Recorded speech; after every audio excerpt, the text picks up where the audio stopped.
हाल ही में पूरे देश के लिए बेहद दुखद खबर छत्तीसगढ़ से सामने आई है। दंतेवाड़ा के अरनपुर थाना क्षेत्र में नक्सलियों का बड़ा हमला हुआ, जिसमें डीआरजी के 10 जवान शहीद हुए हैं और एक ड्राइवर की भी मौत हुई है। इनके परिवार को हम भावपूर्वक श्रद्धांजलि अर्पित करते हैं। तो आज की वीडियो में हम नक्सलवाद के बारे में विस्तार से जानेंगे और इस टॉपिक को हम कुछ बिंदुओं में बांटकर समझेंगे, जैसे कि वर्तमान घटनाक्रम क्या है, नक्सलवाद क्या होता है, नक्सलवाद प्रारंभ कब से हुआ है और इसके उद्भव के क्या क्या कारण थे, नक्सलवाद विकास के चरण और विस्तार जानेंगे, रेड कॉरिडोर के बारे में जानेंगे, नक्सलवाद पनपने के क्या कारण हैं जानेंगे, छत्तीसगढ़ में नक्सलवाद की पृष्ठभूमि कैसे बनी ये जानेंगे, देश में और राज्य में कौन कौन से जिले प्रभावित हैं जानेंगे, कुछ महत्वपूर्ण घटनाक्रम और जांच आयोग के बारे में जानेंगे। इसके लास्ट में समाधान देखेंगे जो केंद्र सरकार कर रही है और राज्य सरकार कर रही है और आगे क्या क्या करना चाहिए उनको, इनके बारे में बात करेंगे हम। इसलिए इस वीडियो को अंत तक देखें और नक्सलवाद से संबंधित सारी डिटेल को जानें। तो आइए शुरू करते हैं। सबसे पहले हम वर्तमान घटना के बारे में बात करेंगे। यह घटना दंतेवाड़ा जिला के अरनपुर थाना क्षेत्र में हुई थी, जहां हमारे जवान को नक्सल मूवमेंट होने की टिप मिली थी। हमारे डीआरजी के जवान जानकारी के आधार पर काउंटर करने के लिए इस क्षेत्र में गए थे और सर्च ऑपरेशन पूरा करने के बाद वापस आ रहे थे। वापस आते समय सड़क में आईडी प्लांट कर इनके पिकअप को ब्लास्ट कर दिया गया था। विस्फोटक इतना भयानक था कि 10 जवान और एक ड्राइवर की मौके पर ही मौत हो गई थी और घायलों को जिला अस्पताल में रेफर किया गया था। आप फोटो में देख सकते हैं कि कितना गहरा गड्ढा हुआ था और कितना दर्दनाक ये मंजर रहा होगा। इस घटना को लेकर मुख्यमंत्री ने कहा है, यह घटना बहुत दुखद है और पूरा प्रदेश जवानों को अपनी श्रद्धांजलि अर्पित करता है, साथ ही उनके परिवारों के प्रति संवेदना प्रकट करता है। नक्सलियों के विरुद्ध हमारी लड़ाई अंतिम दौर में चल रही है और नक्सलियों को किसी भी कीमत पर छोड़ा नहीं जाएगा। इस घटना के संबंध में केंद्रीय गृह मंत्री अमित शाह जी का ट्वीट आया और इन्होंने मुख्यमंत्री से बात कर घटना का संज्ञान भी लिया। इस घटना में डीआरजी के जवान शहीद हुए हैं, तो अब हम डीआरजी के बारे में जानेंगे। तो डीआरजी क्या होता है? डीआरजी मतलब डिस्ट्रिक्ट रिजर्व गार्ड। यह राज्य पुलिस में एक डिवीज़न होता है जो नक्सल मूवमेंट को काउंटर करने के लिए स्पेशल बनाया गया है। इसे 2008 में बनाया गया था। शुरू में इसे बस्तर रेंज के 7 जिलों में तैनात किया गया था। तब इसे कांकेर और नारायणपुर में नक्सल विरोधी आंदोलन में भी शामिल किया गया था और बाद में से अन्य जिलों में इसका विस्तार किया गया। डीआरजी जिला कलेक्टर के निर्देशों पर भी काम करते हैं या किसी भी नक्सल घटनाओं पर तुरंत जवाब देने के लिए बनाया गया है। इनमें स्थानीय युवाओं को भर्ती किया जाता है जो जंगल और बस्तर की परिस्थिति से बेहतर तरीके से जानते हैं और उनकी बोली को भी समझते हैं। स्थानीयों के साथ साथ पुलिस के सामने सरेंडर करने वाले नक्सलियों को भी डीआरजी में भर्ती किया गया है। हाल ही में हुई तमाम नक्सली ऑपरेशन में डीआरजी ने महत्वपूर्ण भूमिका निभाई है। राज्य की पुलिस के साथ केंद्रीय बल भी इन पर भरोसा करते हैं, क्योंकि इनमें से कई पहले नक्सलवादी रह चुके हैं। ये उनकी आदतों और बारीकियों को अच्छे तरीके से समझते हैं, इसलिए कई बार नक्सल विरोधी आंदोलन में डीआरजी के जवानों को बतौर गाइड के रूप में मदद ली जाती है। सरेंडर नक्सली को डीआरजी में भर्ती करने की प्रक्रिया ये होती है कि सरेंडर करने के बाद सरेंडर नक्सली 1-2 साल तक निगरानी में रहेंगे। सुरक्षा बल उनकी गतिविधियों पर नज़र रखेंगे। अगर उनके व्यवहार में भरोसेमंद परिवर्तन आता है तो उनको गाइड या गोपनीय सैनिक की भूमिका दी जा सकती है। ये नक्सल ऑपरेशन में इन्फॉर्मर की भूमिका में काम करते हैं। गाइड की भूमिका में सफल होने के बाद इंसास राइफल वगैरह दी जाती है। फिर वे नक्सल ऑपरेशन में बतौर जवान शामिल हो जाते हैं, जिसके लिए इनको ट्रेनिंग भी दी जाती है। इस घटना से पूर्व फरवरी में सुकमा में भी ऐसी घटना देखी गई थी। आपने अक्सर देखा होगा कि इनकी घटनाओं का एक पैटर्न होता है। ये फरवरी से जून जुलाई तक घटनाओं को अंजाम देते हैं। इसके पीछे भी कारण होता है, क्योंकि ये छत्तीसगढ़ के बीहड़ जंगल में विचरण करते हैं। छत्तीसगढ़ के जंगल में साल, सागौन आदि की बहुलता होती है, जो कि पतझड़ प्रकृति के वन होते हैं। ये वन इस टाइम पीरियड में अपने पत्ते गिरा देते हैं, जिससे जंगल में विजिबिलिटी बढ़ जाती है। यही वो समय होता है जब इस दौरान ये सुरक्षा बलों पर सबसे ज़्यादा हमले करते हैं। इनको रिक्रूटमेंट का भी टाइम मिलता है और पैसे जुटाने का भी समय मिलता है इस टाइम। दूसरा कारण है कि ये तेंदुपत्ता की बिक्री का समय है। तब ये तेंदुपत्ता ठेकेदारों से वसूली करते हैं और इसलिए ये टाइम पीरियड इनके लिए सबसे ज़्यादा सही होता है, सबसे ज़्यादा मुफीद होता है। अब देख लेते हैं कि नक्सलवाद क्या होता है। नक्सलवाद कम्युनिस्ट क्रांति के उस आंदोलन का अनौपचारिक नाम है जो भारतीय कम्युनिस्ट आंदोलन के फलस्वरूप उत्पन्न होता है, ऐसा डॉक्यूमेंट में लिखा गया है। दूसरे तरीके से अगर देखा जाए तो बेसिकली राज्य के विरुद्ध सशस्त्र विद्रोह के माध्यम से अपने अधिकारों को प्राप्त करने की वामपंथी विचारधारा को नक्सलवाद कहते हैं। अब देख लेते हैं कि नक्सलवाद की शुरुआत कैसे होती है। नक्सलवाद की शुरुआत भारत से नहीं होती है। ये दिल्ली से तकरीबन 4,500 किलोमीटर दूर रूस की राजधानी में 1917 में बोल्शेविक क्रांति से शुरू होती है, जो कि जर्मनी के विचारक कार्ल मार्क्स के विचारों के आधार पर लड़ी गई थी। रूस में इसके नेता व्लादिमीर लेनिन थे। लेनिन के नेतृत्व में रूस में राजतंत्र को सत्ता से हटाने के लिए एक सशस्त्र क्रांति हुई। कहा गया कि मजदूरों और किसानों की ये क्रांति है। जल्द ही इस क्रांति की लहरें भारत तक पहुंच गई। लेनिन के विचारों पर 1925 में भारत में सीपीआई की स्थापना हुई। सीपीआई अर्थात कम्युनिस्ट पार्टी ऑफ इंडिया की स्थापना हुई। सीपीआई आज़ादी में नहीं मानते थे, ये हथियारबंद आंदोलन को मानते थे। सीपीआई को भारत में ज़मीन तलाशने की ज़रूरत नहीं पड़ी। भारत की आज़ादी से पहले और उसके बाद के कुछ समय तेलंगाना कम्युनिस्ट विद्रोह का गढ़ बना रहा। इन्होंने निजामशाही को ख़त्म करने के लिए सीपीआई के नेतृत्व में किसानों ने विद्रोह कर दिया। इस विद्रोह को तेलंगाना के 9 जिले में व्यापक जन समर्थन हासिल था। यह विद्रोह तेलंगाना के 3000 गाँव में फैल चुका था। 1946 से 48 तक 2000 से ज़्यादा आम लोग मारे गए थे इसमें। 1948 में सैन्य कार्यवाही के बाद हैदराबाद को भारत का हिस्सा बना लिया गया। आज़ादी के बाद कम्युनिस्टों ने हथियारबंद आंदोलन जारी रखा और कुछ और हज़ार लोग मारे गए। फिर छुपकर ये नेता रूस में स्टालिन से मिलकर सलाह लेने पहुंचे, कम्युनिस्ट आंदोलन को जारी रखें या उनको बंद कर दिया जाए। स्टालिन ने इस हथियारबंद आंदोलन को तभी समाप्त करने की सलाह दी थी, लेकिन अंतिम फैसला इनके हाथों में छोड़ा था। फिर इन्होंने वापस आकर तेलंगाना आंदोलन को ख़त्म कर दिया, लेकिन इस आंदोलन के ख़त्म होते होते कम्युनिस्टों की दुनिया में बड़े बदलाव हो चुके थे। चीन में माओ से तुंग के नेतृत्व में वहाँ की कम्युनिस्ट पार्टी ने सशस्त्र विद्रोह के जरिए 1949 में सत्ता हासिल कर ली थी। यहाँ की कम्युनिस्टों का एक धड़ा माओ के क्रांति को अहमियत देने लगा, लेकिन तब तक सीपीआई सशस्त्र क्रांति को अस्थायी तौर पर त्याग चुकी थी और चुनावी प्रक्रिया में शामिल हो चुकी थी। 1957 में पहली बार केरल में इनकी सरकार बनती है और ये वेस्ट बंगाल और आंध्र प्रदेश में कुछ मजबूत भी नजर आते हैं। तभी 1962 में चीन ने भारत पर हमला कर दिया था और सीपीआई के 2 धड़े बढ़ गए थे। एक धड़ा चीन के आक्रमण को जायज़ ठहराता था और कहता था कि माओ अपनी ज़मीन यहाँ लेने आया है, और दूसरा धड़ा सरकार को समर्थन दे रहा था, जिसके कारण वर्ष 1964 में सीपीआई-एम मार्क्सवादी कम्युनिस्ट पार्टी बनी। ये पार्टी माओ को समर्थन करती थी। इसी समय सीपीआई से अलग होने वाले में चारू मजुमदार और कान्हू सान्याल भी थे। ये दोनों चीन के माओ से प्रभावित थे और ये सीपीआई-एम में शामिल हो गए थे और ये लोग सशस्त्र विद्रोह के समर्थन में थे। 1969 में सीपीआई-एमएल तीसरी कम्युनिस्ट पार्टी का गठन होता है। इसमें कान्हू सान्याल और चारू मजुमदार शामिल होते हैं। ये लोग डिसाइड करते हैं कि ये चुनाव नहीं लड़ेंगे और पार्लियामेंट सिस्टम पर भरोसा नहीं रखेंगे। इन तीनों पार्टी की विचारधारा लेफ्ट विंग से संबंधित है और लेफ्ट विंग साम्यवाद को समर्थन देता है। तो साम्यवाद क्या है? साम्यवाद का कॉन्सेप्ट पहली बार कार्ल मार्क्स ने 1848 में अपनी रचना द दास कैपिटल में बनाई थी, जिसमें इनका मानना था कि बुर्जहारा यानी उच्च वर्ग और सर्वहारा यानी निम्न वर्ग ये दोनों बराबर हो, समाज में समानता है। इसे मार्क्सवादी विचारधारा भी कहते हैं। इसके बाद लेनिनवाद भी कुछ परिवर्तन के साथ साम्यवाद को समर्थन देता है। तीसरी विचारधारा है माओवाद। माओ से तुंग की विचारधारा है, जिसमें सशस्त्र संघर्ष का सिद्धांत दिया है। इसके 2 सिद्धांत है। पहला, सत्ता बंदूक के नोक से निकलती है।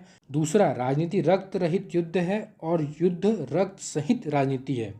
लेफ्ट विंग और माओवाद को अगर मिला दिया जाए तो लेफ्ट विंग एक्सट्रीमिस्ट बनता है, जिसे विश्व में माओवाद कहते हैं और भारत में इसे नक्सलवाद के नाम से जाना जाता है। ये तो हुई विचारधारा की बात। अब देखते हैं कि भारत में नक्सलवाद की शुरुआत एक्चुअल कैसे होती है।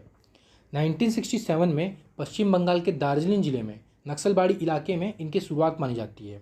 यहाँ भूमिपति जमींदार किसानों से बेगारी करवाते थे और इनका उत्पीड़न करते थे, जिसे 4 नेता चारू मजुमदार, कान्हू सान्याल, जंगल संथाल और कन्हाई चटर्जी इन्होंने किसानों और मजदूरों को संगठित करने का काम किया और सशस्त्र विद्रोह प्रारंभ कर दिया।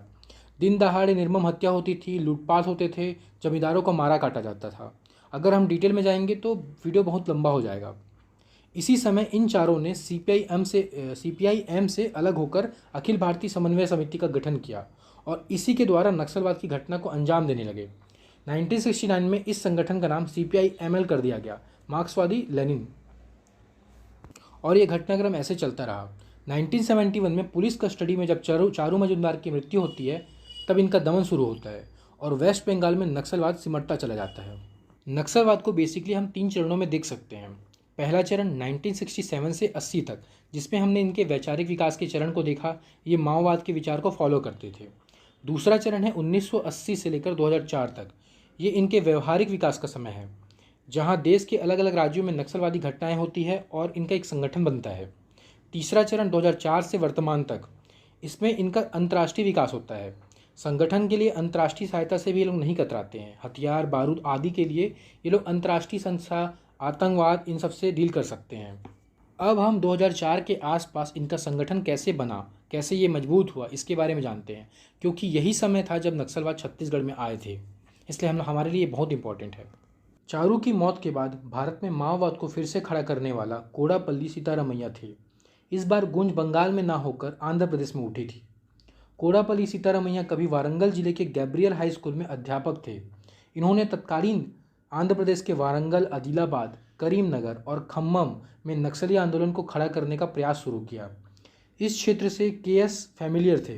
कैसे? दो स्तर पर। एक तो ये उनकी कर्मभूमि थी और दूसरा जो सामाजिक ढांचा था इन चारों जिलों में, उनमें सामाजिक, आर्थिक, जातिगत समस्याएं थी।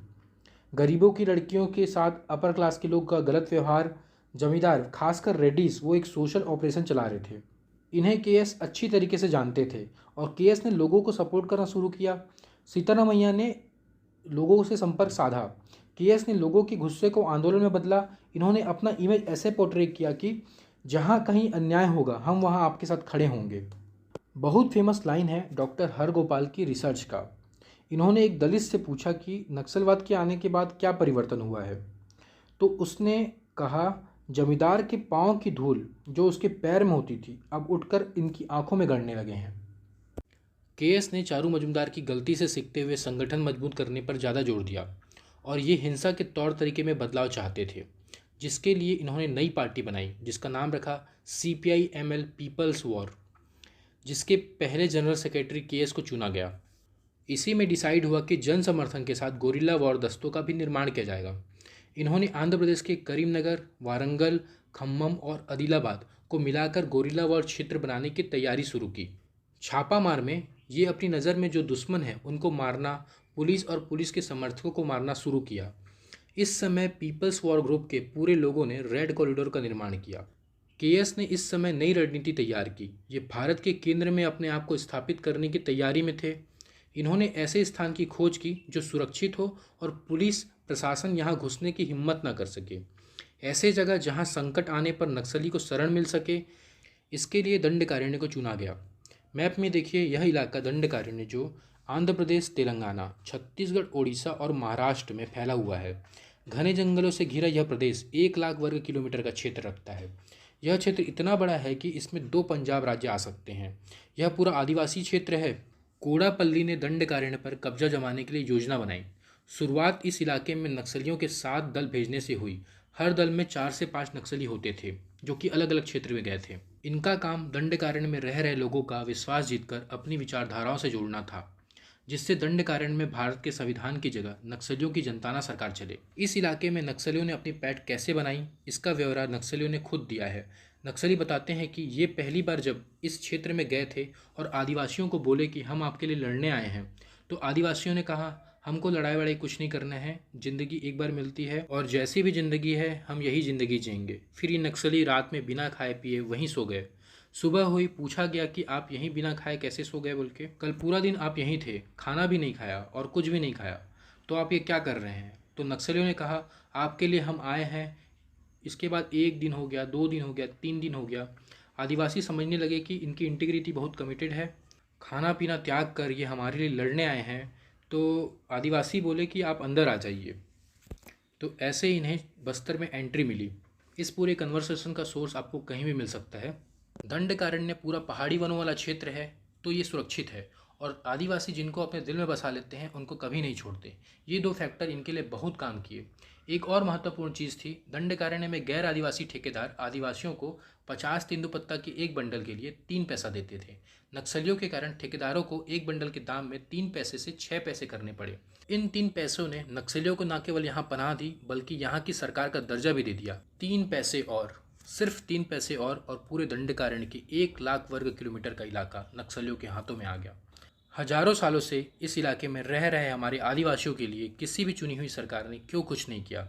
सिर्फ 3 पैसे और, क्यों इतनी अनदेखी हुई कि चंद पैसे से ही यहाँ की ज़मीन इनको मिल गई? हमारे सरकार, प्रशासन और फॉरेस्ट ऑफिसर ने क्यों कुछ नहीं किया? सिर्फ 3 पैसा और सरकार ने कुछ नहीं करने के कारण आज नतीजा देखो क्या है। नक्सलियों ने आदिवासी को जंगल में बेरोक टोक खेती करने के लिए तैयार किया, बड़े हिस्से पर कब्जा कर लिया और खेती की ज़मीन को आदिवासियों में बांट दिया। सरकार की नज़र अभी तक नहीं पड़ी थी। सरकार की नज़र तब पड़ी जब इस इलाके के 6 बड़े अधिकारियों का अगवा कर लिया गया। इसीलिए कहा जाता है कि गलती सरकार की नहीं होते हुए भी सरकार की होती है। सरकारों की उपेक्षा किसी और को मौका देती है कि वे अपनी पैठ वहाँ बनाए, फिर अपने फ़ायदे के लिए उसका यूज़ करें। फिर ये स्टोरी बहुत लंबी है, कितनी घटनाओं को बताया जाए। लेकिन वर्ष 2004 में एक कोशिश हुई थी। आंध्र प्रदेश में नक्सल आंदोलन बहुत मजबूत था। देश के ज़्यादातर नक्सली नेता आंध्र प्रदेश से संबंध रखते थे। इसलिए आंध्र प्रदेश सरकार की पहल से 11 अक्टूबर 2004 को वार्ता हुई। इसमें नक्सल खेमे से बड़े नेता अक्की राजू हरगोपाल उर्फ रामकृष्ण आंध्र प्रदेश के नालमल्ला जंगल से बाहर आए। यह ऐतिहासिक था। पहली बार वार्ता के लिए नक्सली और सरकार आमने सामने थे। सरकार की ओर से तत्कालीन गृह मंत्री के जन्ना रेड्डी मीटिंग का नेतृत्व कर रहे थे। इसमें सरकार की ओर से 5 लोग थे, नक्सलियों की ओर से 5 लोग थे और 5 लोग मध्यस्थता कर रहे थे। 15 अक्टूबर 2004 को मीटिंग शुरू हुई। लेकिन इस मीटिंग में जब बात शुरू हुई तो पहले दिन ही नक्सलियों की ओर से कहा गया, हैदराबाद की 1 लाख एकड़ जमीन मात्र 16 लोगों के पास है। ये उनके नामों का लिस्ट लेके आए थे, जिससे सरकार घबरा गई और सरकार सोचने लगी कि ये बात किस डायरेक्शन में जा रही है, जिसमें लोगों के नाम सामने आ रहे हैं। इसलिए इस मीटिंग को दूसरे दिन ही समाप्त कर दिया गया। एक बहुत प्रसिद्ध कथन है, नक्सल जंगल से बंदूक को छोड़कर आए थे और वापस जाते समय फिर उसी बंदूक को उठा लिए। इस पहली और आखिरी वार्ता का कोई रिजल्ट सामने नहीं आया। अब हम रेड कॉरिडोर के बारे में बात कर लेते हैं। रेड कॉरिडोर या रेड जोन, इसकी संकल्पना भारत सरकार के गृह मंत्रालय ने वर्ष 2009 में प्रस्तुत की थी। इसमें भारत सरकार के ऐसे राज्य और जिले शामिल हैं जहां नक्सली घटना ज़्यादातर होती है। जून 2021 की रिपोर्ट के अनुसार 10 राज्य और 70 जिले रेड कॉरिडोर में शामिल हैं। 2009 में इसकी संख्या 9 राज्य और 180 जिले थे। 10 राज्य कौन कौन से हैं आप मैप में देख सकते हैं। सबसे पहले आता है पश्चिम बंगाल, फिर मध्य प्रदेश, छत्तीसगढ़, बिहार, झारखंड, आंध्र प्रदेश, तेलंगाना, महाराष्ट्र, केरल। जिले में 70 जिले हैं। सबको तो याद नहीं कर सकते, सर्वाधिक जिले प्रभावित वाले देखते हैं तो सबसे ज़्यादा प्रभावित जिले हैं झारखंड में 16 जिले, दूसरे नंबर पे छत्तीसगढ़ 14 जिले इसमें शामिल हैं। छत्तीसगढ़ के 14 जिले हमारे लिए इंपॉर्टेंट है। आप मैप में देख सकते हैं कि छत्तीसगढ़ के 14 जिले कौन कौन से हैं। बस्तर के 7 जिले, कांकेर, कोंडागांव, नारायणपुर, बस्तर, दंतेवाड़ा, सुकमा, बीजापुर, सभी जिले शामिल हैं। सरगुजा का एक जिला शामिल है, बलरामपुर। बिलासपुर में भी एक जिला शामिल है, मुंगेली जिला, जो 2021 में बालोद को हटाकर शामिल किया गया था। दुर्ग में राजनांदगांव और कवर्धा जो बाउंड्री वाला है वो देखा। रायपुर में भी बाउंड्री वाले में है, धमतरी, गरियाबंद और महासमुंद, ये सारे जिले शामिल हैं। सबसे कम प्रभावित जिले वाले अगर राज्य देखा जाए तो पश्चिम बंगाल। पश्चिम बंगाल में झाड़ग्राम बस प्रभावित है इससे। कुल प्रभावित जिले जो 70 जिले हैं उसमें सर्वाधिक प्रभावित जिले 25 जिले हैं। सर्वाधिक प्रभावित जिले क्या होते हैं? सर्वाधिक प्रभावित जिले वो जिले होते हैं जहां कुल घटना का 85% घटना होता है। 2022 में कोंडागांव को सर्वाधिक प्रभावित जिले से हटाकर प्रभावित जिले में शामिल किया गया था। अब देख लेते हैं कि नक्सलवाद के पनपने के क्या कारण हैं।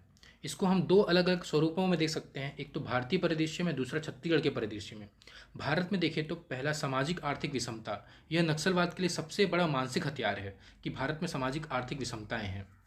दूसरा है सरकार की अनदेखी। नक्सलियों का कहना है कि वे अब आदिवासियों और गरीबों के लिए लड़ रहे हैं, जिनकी सरकार ने दशकों तक अनदेखी की है। तीसरा है माओवाद प्रभावित अधिकतर इलाके आदिवासी हैं, जिनमें जीवन यापन की बुनियादी सुविधा तक की उपलब्धता नहीं है। लेकिन इन इलाकों की प्राकृतिक संपदा के दोहन में सार्वजनिक और निजी क्षेत्र की कंपनियों ने कोई कसर नहीं छोड़ी है। चौथा है नक्सलवाद विकास के कार्यों को आदिवासी तक पहुंचाने में बाधा उत्पन्न करते हैं। वे आदिवासी क्षेत्र का विकास नहीं होने देते और सरकार के खिलाफ उनको भड़काते हैं। पांचवा है त्वरित न्याय के लिए जनताना सरकार चलाते हैं, सरकार की न्याय प्रणाली में जिनका विश्वास कम होता है। अगला है प्रशासन तक पहुंच सुनिश्चित न होने के कारण सरकार और आदिवासियों के बीच गैप है। इसके बाद अगर कारण देखें तो शासन की जनहित के लिए बनाए जाने वाली योजनाओं का निर्माण और उनके क्रियान्वयन में गंभीरता और पारदर्शिता का अभाव। अगला महत्वपूर्ण कारण है कि आम आदिवासियों की समझ में होना, सत्ता के केंद्र में बैठे हुए लोग ना तो सामाजिक विषमता समाप्त करने की चाह रखते हैं और ना ही भ्रष्टाचार को प्रश्रय देना बंद करेंगे। और ये सारी चीज़ें नक्सलवाद को देश में कुछ भी करने के लिए मानसिक स्वतंत्रता प्रदान करती है। छत्तीसगढ़ के परिदृश्य में अगर देखा जाए तो पहाड़ी और जंगली क्षेत्र से ये घिरा हुआ है, ये दुर्गम क्षेत्र है। आदिवासी क्षेत्र जो कि मुख्य धारा से कोसों दूर हैं, सरकार की उपेक्षा होती है, सरकार यहाँ तक पहुँच नहीं पाती है, सरकार के द्वारा उपेक्षा की जाती है। राज्य के सर्वाधिक खनिज संसाधन क्षेत्र हैं यहाँ, लेकिन आज भी यहाँ बुनियादी सुविधाओं का उपलब्धता नहीं हो पाई है। अब महत्वपूर्ण नक्सली घटना देख लेते हैं, जिसमें सबसे इंपॉर्टेंट है अभी जो हुआ है अप्रैल 2023 में दंतेवाड़ा में आईडी ब्लास्ट हुआ था, जिसमें 10 डीआरजी के जवान शहीद हुए हैं। इससे पहले एक इंपॉर्टेंट घटना है जो 3 अप्रैल 2021 को हुई थी। बीजापुर में नक्सली ने घात लगाकर सुरक्षा बलों पर हमला किया था। इसमें सुरक्षा बलों को हिडमा के होने की टिप मिली थी। हिडमा जो कि बस्तर रेंज का मुख्य कमांडर है, इसमें नक्सली के हमले में 22 जवान शहीद हुए थे और एक जवान राकेश सिंह को नक्सली ने अगवा कर लिया था, जिसे बाद में धर्मपाल सैनी के मध्यस्थता में रिहा किया गया। इसके बाद 9 अप्रैल 2019 को दंतेवाड़ा विधायक भीमा मंडावी की हत्या की गई थी दंतेवाड़ा में। इसके बाद 2018 में 27 से लेकर 30 अक्टूबर तक नक्सलियों ने एक के बाद कई हमले किए थे। ये समय विधानसभा चुनाव का समय था, जिसमें बहुत सारे हमारे जवान शहीद हुए थे। इसके बाद 25 अप्रैल 2017 को सुकमा में 300 नक्सलियों ने सुरक्षा बलों पर हमला किया था। इसमें 25 जवान शहीद हुए थे और 7 जवान घायल हुए थे। और नक्सलियों ने इनके बाद जवानों के हथियार भी लूट लिए थे। इसके बाद 25 मई 2013 को झीरम घाटी कांड हुआ था। झीरम घाटी कांड बहुत इंपॉर्टेंट है, आप सभी को पता है। कांग्रेस की परिवर्तन यात्रा के दौरान घात लगाकर नक्सलियों ने हमला किया था। कांग्रेस के सभी शीर्ष नेता इसमें मारे गए थे, जिसमें महेंद्र कर्मा, नंद कुमार पटेल, विद्याचरण शुक्ल ये सभी शामिल थे इसमें। इससे पहले 12 जुलाई 2009 को राजनांदगांव के मदनवाड़ा में हत्याकांड हुआ था, जिसमें एसपी विनोद चौबे जी शहीद हुए थे। इनके साथ साथ 29 जवान भी शहीद हुए थे। अब देख लेते हैं कि नक्सलियों से निपटने के लिए क्या क्या प्रयास किए जा रहे हैं। तो समाधान हेतु प्रयास केंद्र राज्य दोनों स्तर पर प्रयास किए जा रहे हैं। क्योंकि कानून व्यवस्था राज्य सूची का विषय है, इसलिए नक्सलवाद से निपटने की जिम्मेदारी राज्य की है, जिसमें केंद्र सरकार भी आर्थिक, सैन्य और योजनागत स्तर पर सहायता करती है। सबसे पहले नीतिगत स्तर पर केंद्र राज्य के प्रयास देख लेते हैं। तो केंद्र की नीति रही है नक्सलियों के खिलाफ जीरो टॉलरेंस की नीति। केंद्रीय गृह मंत्री अमित शाह जी ने नक्सलवाद के खिलाफ सरकार की जीरो टॉलरेंस नीति का बखान किया है। इन्होंने इसकी घोषणा 2022 में एनआईए के रायपुर कार्यालय की स्थापना के समय की थी। इसके बाद राज्य की नीति देखते हैं। मुख्यमंत्री भूपेश बघेल ने इस हेतु 360 डिग्री पॉलिसी अपनाने की बात कही है। मुख्यमंत्री जी का कहना है कि केवल बुलेट से लड़ने से काम नहीं चलेगा। इन्होंने उस क्षेत्र में ट्रेनिंग, डेवलपमेंट और सर्वाइवल का 3 कॉन्सेप्ट दिया है। ट्रेनिंग अर्थात स्वरोजगार के लिए स्थानीय को प्रशिक्षण देना, डेवलपमेंट अर्थात शिक्षा, स्वास्थ्य, अधोसंरचना के स्तर पर डेवलप करना, और तीसरा सर्वाइवल के लिए उनको रोजगार प्रदान करना और जिससे उनका जीवन सरल हो सके। मुख्यमंत्री ने नक्सली घटनाओं में सर्वाधिक प्रभावित क्षेत्र बस्तर को कहा है और इसका प्रमुख कारण बेरोजगारी को बताया है। अब देख लेते हैं कि केंद्र सरकार समाधान हेतु क्या प्रयास कर रही है। तो सबसे पहले लेफ्ट विंग एक्सट्रीमिस्ट डिवीजन की स्थापना की गई है, जो नक्सल ऑपरेशन में एक्शन के लिए सर्वोच्च संस्था होती है, जिसकी स्थापना 2006 में की गई थी। इनका कार्य है नक्सलवादी घटनाओं के विरोध में प्रभावी अभियान चलाना, इन क्षेत्रों के लिए योजना बनवाना, केंद्र और राज्य के मध्य सरकारों के मध्य समन्वय स्थापना करना, राज्य में अर्धसैनिक बलों की तैनाती करना। इसके बाद अगली योजना है मॉडर्नाइजेशन ऑफ पुलिस फोर्स योजना। इस योजना के तहत पुलिस को आधुनिक बनाने की कोशिश की गई है, जिसमें आधुनिक जंगल वॉरफेयर ट्रेनिंग, नवीन हथियारों का प्रयोग करना, आधुनिक हथियारों को पुलिस को देना, साथ में नक्सलियों का आत्मसमर्पण करना और उनके पुनर्वास को भी शामिल किया गया है। इसके साथ साथ सभी खर्चों के लिए रीइंबर्समेंट की पॉलिसी भी अपनाई गई है। इसके बाद नक्सल प्रभावित क्षेत्रों में पुलिस स्टेशनों की स्थापना भी की जा रही है। इसके साथ साथ कैंप रोड कैंप एक नीति अपनाई गई है, जिसके तहत 2 कैंप की स्थापना की जाएगी और उनके बीच बनने वाले रोड को संरक्षण भी दिया जाएगा। इसके बाद सबसे इंपॉर्टेंट है समाधान योजना। समाधान योजना की शुरुआत 8 मई 2017 को की गई थी। इसके तहत नक्सलियों से निपटने के लिए 8 घटक शामिल किए गए थे, जिसमें S for smart leadership, A for aggressive strategy, M for motivation and training, A for actionable intelligence, D for dashboard की result, H for harnessing technology, A for actionable plan और N for no to finance. इसका description आप page में पढ़ सकते हैं। अब देख लेते हैं कि राज्य सरकार के द्वारा क्या क्या प्रयास किए जा रहे हैं। तो सबसे पहला प्रयास है 2005 में सलवा जुड़ूम योजना चालू किया गया था, जो कि बस्तर टाइगर महेंद्र कर्मा जी द्वारा शुरू किया गया था। इसके साथ साथ बटालियन में अगर देखा जाए तो बस्तर बटालियन को भर्ती किया गया था, दुर्गा बटालियन, दंतेश्वरी बटालियन, ये सब शामिल किए गए थे। इसके बाद नक्सल क्षेत्र में आदिवासियों के विकास के लिए शिक्षा, स्वास्थ्य, रोजगार, ये सब की योजना सरकार ने बनाई है, जिसे हम अगले वीडियो में कवर कर लेंगे। वीडियो को पूरा देखने के लिए आप सभी का धन्यवाद।